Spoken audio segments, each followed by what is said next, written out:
Hi, ഇന്ന് നമുക്ക് ഇവിടെ ചിക്കൻ കറിയും പുട്ടുമാണ് കേട്ടോ. നമുക്ക് ചിക്കൻ കറിയുടെ റെസിപ്പി നോക്കാം.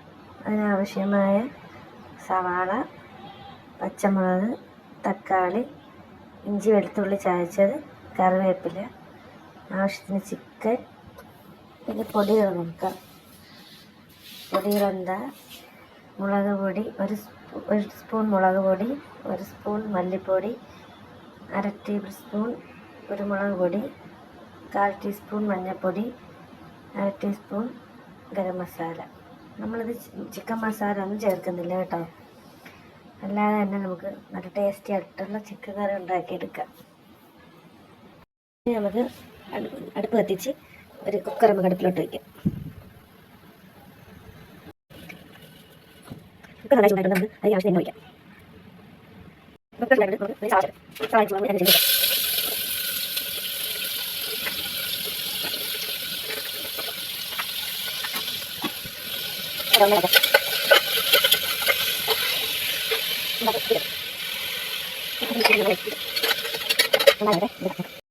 ഇനി നമുക്ക് ഇഞ്ചി വെളുത്തുള്ളി ചതച്ചതിടാം.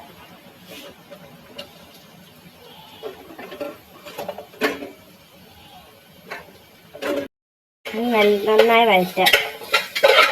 ഇഞ്ചി വെളുത്തുള്ളിയുടെ പച്ച മണം മാറുന്നത് വരെ വഴറ്റാം. ഇഞ്ചി വെളുത്തുള്ളി നന്നായി വഴറ്റിട്ടുണ്ട്. പിന്നെ നമുക്ക് തക്കാളിയും കറിവേപ്പിലയും കൂടി ഇടാം. തക്കാളി നല്ലതുപോലെ വാടി വന്നതിന് ശേഷം പൊടികൾ ചേർക്കാം. നമുക്ക് ഇട്ട പൊടികളൊന്ന് വാടി വന്നിട്ടുണ്ട്. സ്വല്പം വെള്ളം ചേർക്കാം. നമുക്ക് ആ പൊടികളൊന്ന് നല്ലപോലെ വാടി കിട്ടണം.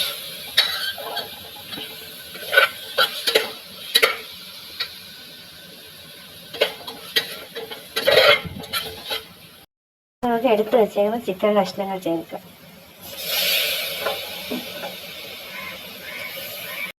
നല്ലതുപോലെ വഴറ്റാം. ചിക്കനിൽ മസാലയെല്ലാം പിടിക്കുന്ന രീതിയിൽ വഴറ്റിയെടുക്കാം. കണ്ടത് നല്ലതുപോലെ ആ ചിക്കനിലെല്ലാം അരപ്പ് നല്ലതുപോലെ പിടിച്ചിട്ടുണ്ട്. ഉണ്ടോ?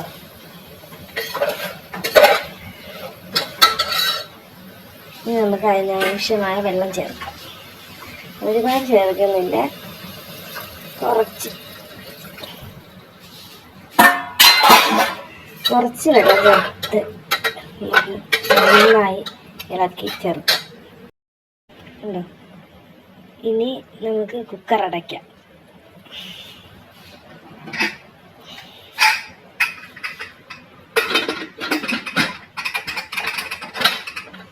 കുക്കർ അടച്ച് ഒരു 4 വിസിലേക്കട്ടെ. അപ്പോൾ ചിക്കൻ നല്ലതുപോലെ വെന്ത് കിട്ടും.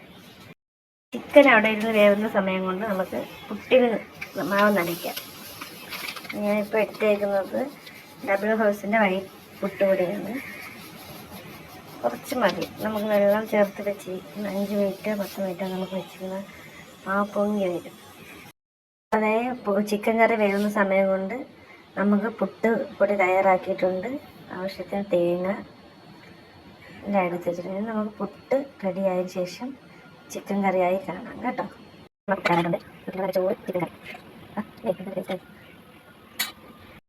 ഇനി നമുക്ക് മറ്റൊരു വീഡിയോ ആയിട്ട് കാണാം. അതുവരേക്കും ബൈ.